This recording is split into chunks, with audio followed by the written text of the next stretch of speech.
All right, so getting into a double nuke here. These are actually two separate colonies. One takes up one side, one takes up the other. This particular side was queenright. This down here was originally queenless and hopelessly queenless. So I took a colony that's in this box that was about 10 feet to the east of us that was properly queened, and I combined them a few nights ago.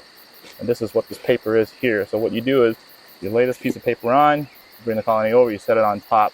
I don't recall whether or not I had cut some slats in, although it doesn't really matter that much. Typically within a few days, the bees will chew through that paper, and it's a slow introduction. They take their time to kind of discover each other. All of a sudden they emerge and they're all sisters. Looking through the frames, in between the frames, I can see that the paper, some of it anyways, has been chewed through. So let's take a look. Now this upper chamber, this upper box here, is the queenright, and the lower box is the hopelessly queenless box. So of course, judging by their temperament and such, they're nice and calm because everything is normal and as it should be. And looking down at the box there, it looks like the paper's chewed through. There's still some sections of it, a good amount, but there's definitely small slats where the bees can make it through. And that's really all I came into this box to see, because I know that these girls are queenright up here. This is an outer frame. I see nectar and pollen. What I'll do is I'll set this frame down, lean it against the hive box here, and we will pull another frame out and take a look-see.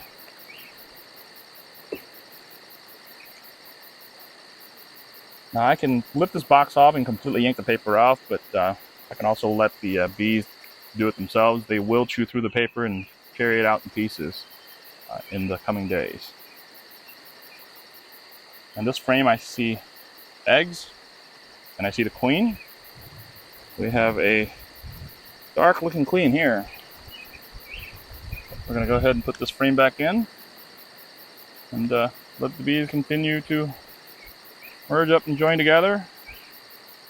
Eventually they will have the paper, more of the paper cut out, and what I'll do is I'll take my hive tool and take a slice here in between where the frames are, help assist them. I was a little lazy the other night. I just laid a complete sheet on, but really not that big a deal. They will chew through it. They've already done that. And as you can see, the bees have already chewed through that area where the bees from the bottom can come up top, and the bees from the top can go down below. Now, because we know the queen is on that frame, on the face of that frame, I'm going to have this frame go in as close to the side of the box, making sure that I don't inadvertently roll the queen as I slide this frame in. After I do that, I'll pay attention to the bars, making sure there's no bees in between before I push the bars close. After each inspection, you want to make sure that the frames are neatly closed together. You give the bees too much room, they'll use it up. And when I say that, what I mean is the bees will fill up the frames to be deeper, thicker. So when it comes time for us to make these revolutions, it's more of a pain in the butt for us. For all intents and purposes, for the bees themselves, it's really no big deal.